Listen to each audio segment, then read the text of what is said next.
kai kuma sai ka dage ka ce dole sai ka faɗi sunan da su sun ce ba sa so. To tunda alkur'ani ya kira su ahlal kitabi, ya kira su nasara, don Allah me zai hana ka kira su da wannan? Ya kira su da kiristoci, duka sun kira kansu da kiristoci, Allah ya kira su da nasara, Allah ya kira su da ahlul kitabi. Duk a waɗannan baka samu wanda za ka kira su da shi ba?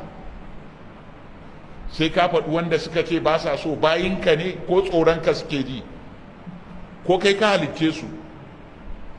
Kawai dan ka zama ɗan taratsi, ɗan tashin hankali, ɗan bindiga, ɗan lakurawa, ɗan boko haram, kawai shi kenan dole sai a ji tsoronka? Ai idan kana so a zauna lafiya to sai ka yi abin da zai kawo zaman lafiya. Menene tsadar wannan kalma ka ce musu ahlul kitabi? Me tsadan ka ce musu kiristoci kamar yadda suka faɗa wa kansu? Me tsadan ka ce musu nasara kamar yadda ƙur'ani ya kira su?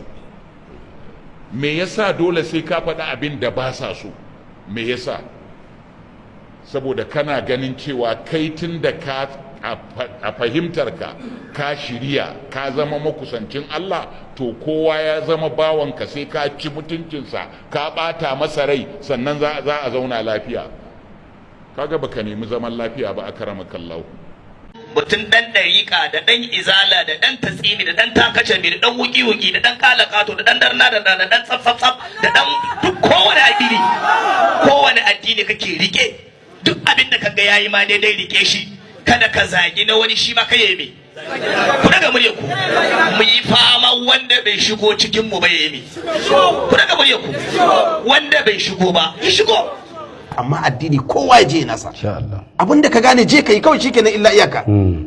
Arewacin Najeriya ita muke hange, su ma mutanen kudu kuma su kalli kudin su, kowa ya kawo nashi gudunmuwa, duk basirar da Allah ya kawo ma zo da ita a gina ƙasa. Gaskiya ne.